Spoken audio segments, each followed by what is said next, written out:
Let's talk about active voice and passive voice. Look at this sentence.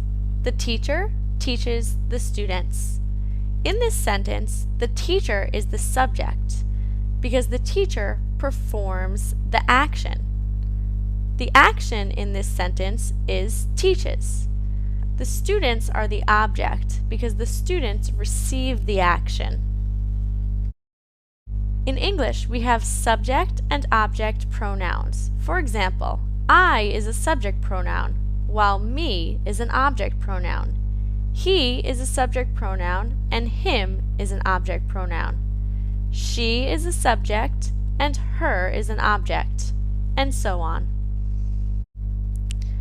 In active sentences, subject pronouns can take the place of the subject, and object pronouns can take the place of the object. The teacher teaches the students is an active sentence because the subject comes before the verb and the object. To change this to passive, we would put the object first, plus a form of to be, plus the past participle of the verb, plus by, plus the subject. The subject is optional in passive voice. Okay, let's change this sentence to passive voice. This sentence is in the present tense. The object comes first, the students, then the form of to be, which, in this case, is the word are. Then the past participle of teach, which is taught, then by, and last, the subject. The students are taught by the teacher. Now let's try a sentence in the past tense. The teacher taught the students.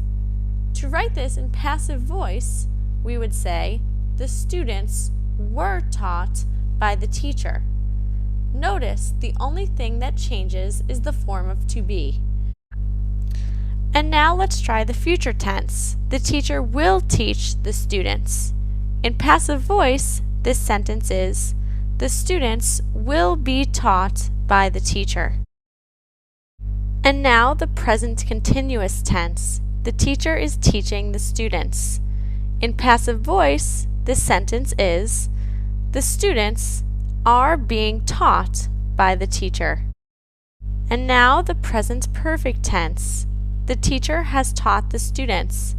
In passive voice, we say, the students have been taught by the teacher.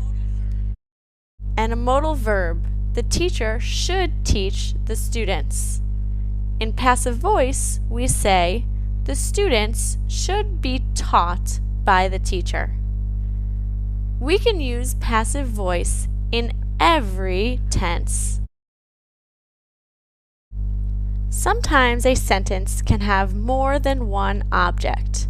For example, the boy gave flowers to the girl. In this sentence, flowers are the direct object, and the girl is the indirect object. We can write this sentence in passive voice in two ways. The first way, the girl was given flowers. The second way, flowers were given to the girl. Remember, if you use the indirect object first, we must include the preposition to. There are three main reasons to use passive voice. The first reason is if the subject is unknown. For example, his wallet was stolen. Notice we use was, the past form of to be, and stolen, the past participle of steal. Who stole his wallet? We don't know. That's why we use passive voice. The second reason we use passive voice is to emphasize the object.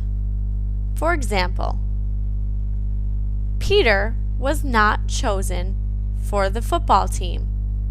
Here, the subject is the coach, but the coach is not important. Peter is important. The third reason we use passive voice is when the subject is obvious from the context. For example, the baby was born yesterday. Did you know that born is the past participle of bear? Here the subject is mom, but this is obvious, so we don't need to say it.